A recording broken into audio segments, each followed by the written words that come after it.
Now we'll have the Pledge of Allegiance, which will be led by Terry Dunn, who is Vice Commander of the St. George American Legion, Lester Cape Post 90, and retired from the United States Army.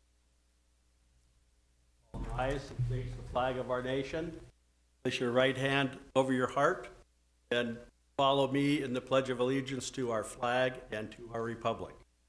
I pledge allegiance to the flag of the United States of America and to the republic for which it stands, one nation under God, indivisible, with liberty and justice for all.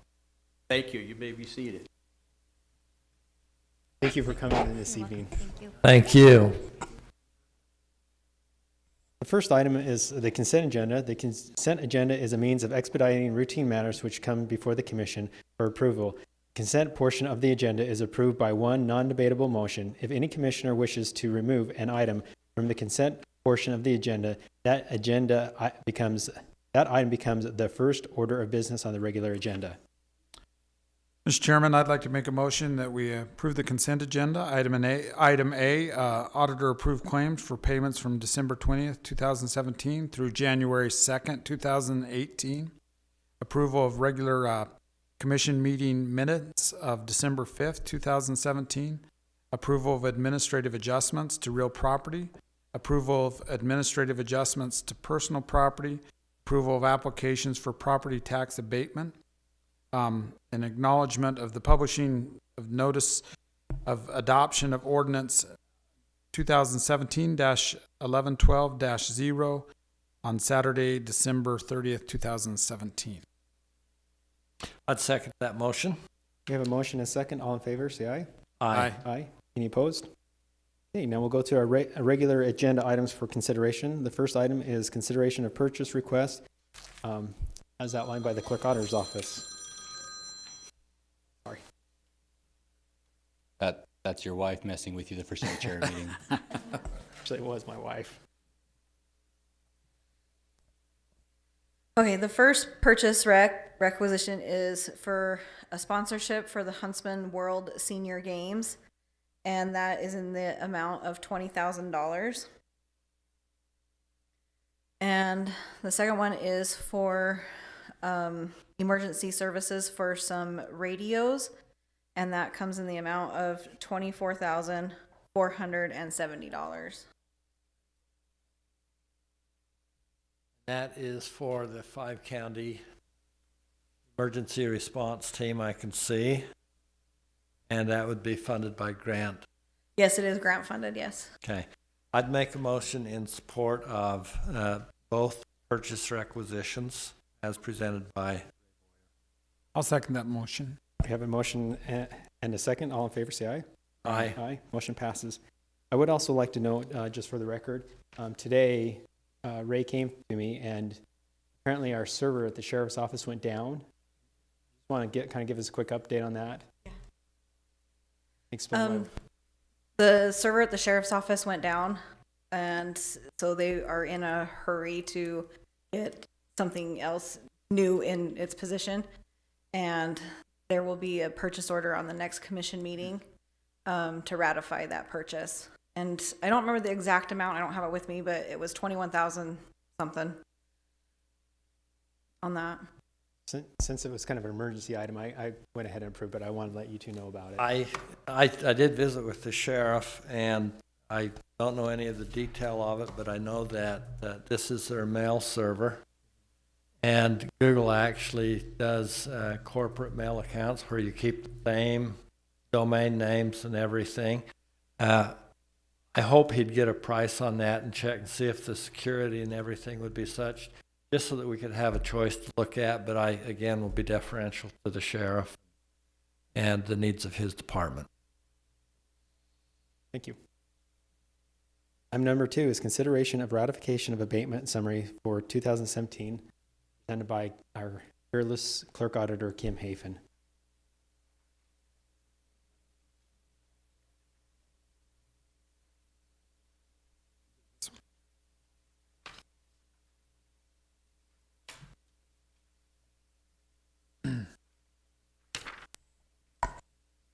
I'd just like to say, while the sheriff's here, I've always been very proud to live in Washington County and to be from here and to represent Washington County. But it was certainly interesting and heartfelt when we read all in the national news about one of our officers that saved the life of a young man up in New Harmony. I thought that was just, and I see the name because I do budgets and I don't know who everybody is, but it certainly made a connection for me when we had an officer that risked his own life to save a youngster. So anyway, Corey, pass that along from me if you would. Okay, on this tax abatement history, to get your approval, all the tax abatements that meet code don't come to you each commission meeting. We just process those during the course of the year, but they do need your approval. We don't have that authority to approve, and so what you have here is the history of all the tax abatements that were done during 2017, knowing that some of these you've already approved individually because they came over here as an exception to the rule. Now you'll notice that 2017 was down just slightly from 2016, and that's kind of a self-inflicted wound a bit. You've seen a number of abatements come to you after tax notices were mailed in the last couple of commission meetings. What we do in our office, just for explanation, is we mail to every abatement person that got one the previous year, we send them a new application. And historically, we've sent second and third notices to those people as we haven't gotten back. In an effort to streamline and make things better, we didn't send those second and third notices. We do send out the information on the back of disclosure notices at the 1st of August. But when people got their tax notices that were historically used to getting an abatement and hadn't, we process those after the fact, and they become adjustments as opposed to an abatement. So the rose is still a rose, it just has a different name when it comes through. So I think if we took a look at those ones that you processed individually as adjustments in December, the numbers would reflect a slight increase over 16 if all those would have fallen into the abatement bucket. With that explanation anyway, that may be more than you wanted to know about that.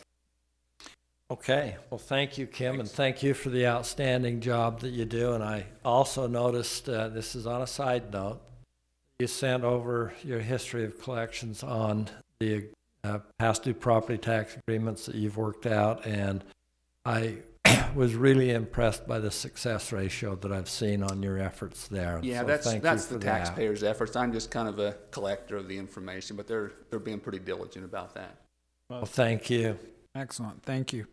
Mr. Chairman, I'd like to make a motion that we ratify the abatement summary for 2017. I'll second. Okay, we have a motion and a second. All in favor? Aye.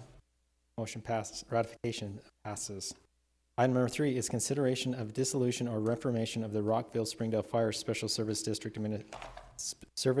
Administrative Control Board in light of the number of board vacancies.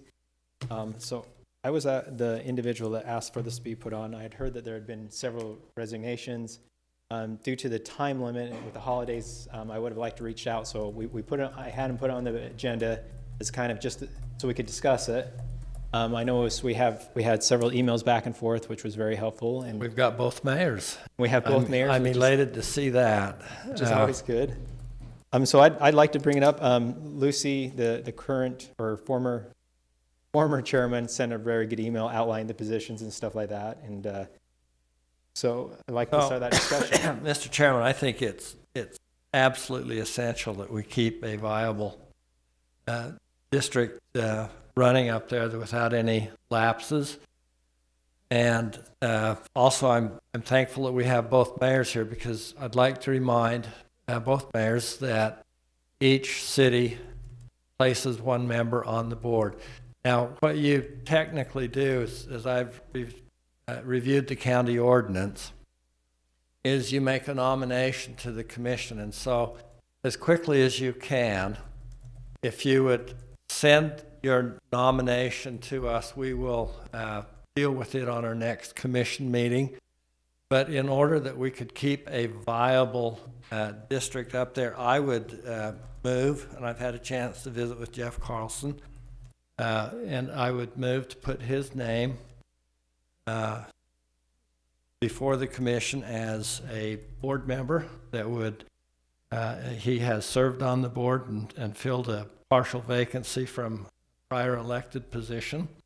That would keep a quorum in place in the Zion corridor, and I feel that's essential, and so that would be my nomination. Okay, And I'll second that. I do. So, Chairman, or Lucy, you are the representative of Rockville, correct? And then the other vacancy is Springdale's. No, No. we've got elected position. You have the elected. an elected official. The one would Adrian. Is Adrian Springdale's? Mm-hmm. Okay, very good.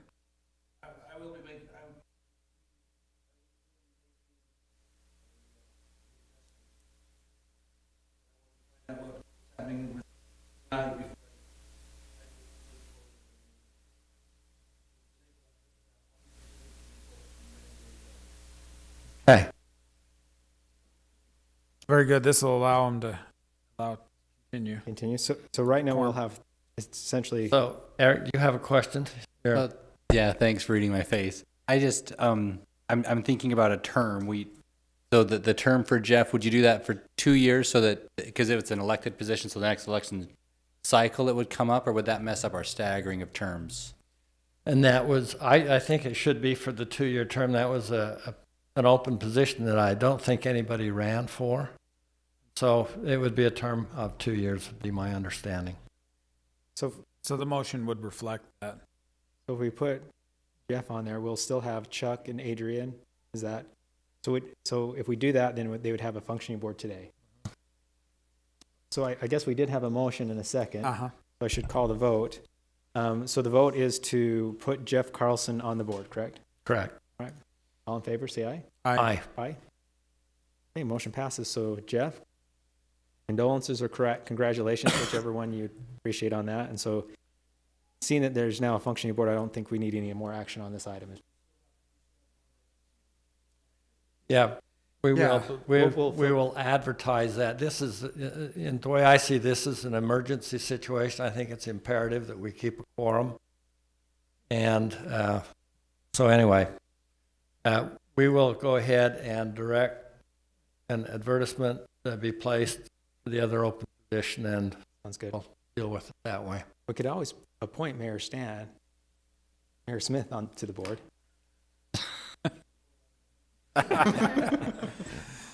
All right. So what we'll have is Rockville will send us their representative, and then we'll advertise whoever For the other open the other seat. one, and then we'll just select from that Good. group as soon as possible. Obviously, get a complete quorum or complete board. All right. Item number 4 is commissioner report, and There's just part of that report, or is a carry on for item 3. I will report, got members from the corridor present, that I have reached out to Mayor Tom Kuhlman, or Chief Tom Kuhlman of Hurricane Valley, to work up a proposal so that we could have some numbers that we could talk about at the January 18th meeting. I haven't heard back on any of that yet, but that's something that we are looking at. And then I've had and continued to get emails from people who are worried that we're talking about pulling the response away from the communities. And I just want everybody to know that has never been anything that I've ever considered. I don't think any of the other commissioners have either, that irregardless of how this is resolved, we're talking about a full-time presence in your communities, and we'll just see how that proposal comes out, because I haven't seen what he's working on, but what we're asking for is the station be manned. That would be the proposal that we would look at. So I have no. And when we pass the budget, just to kind of, we put it for a full year, and Mayor Leach sent an email just barely, and I thought it was a very good point about the road construction, and so our goal has always been to do whatever we do with the least disruption possible for individuals and staff and community. So I thought your point was very, very well stated in your email about, hey, we got this major road construction going on, and it's basically all hands on deck as far as making sure that people can get through there safely. So thank you for sending that. Thank you for your interest. Well, we're off to another year. Yeah, we're off to another year, and 2017 was very, very interesting, very productive, I feel, in a lot of ways. I'm excited for 2018. I think this will be a good year. Yeah, we usually don't have meetings quite this short. I will say, as far as Deputy Thompson, he was a classmate of mine, is a classmate of mine, a friend of mine that I've known since kindergarten. Didn't surprise me at all. That's his character. That's who he is. Somebody that's always willing to be there. When I read that story, it brought tears to my eyes. I immediately texted the sheriff. I says, "Give me his phone number." It was an amazing story and an amazing outcome. If you want to tell us about it, Sheriff, I just think that was incredible what he did. Mostly I just want to come forward to give you a little bit of an update, is that that little boy's been released from the hospital, and the family did reach out to Sergeant Thompson. He actually had the opportunity the last couple of days to actually go up and meet with the family, meet with that young man, and spend some time with them. They actually walked out to the pond where the whole incident took place.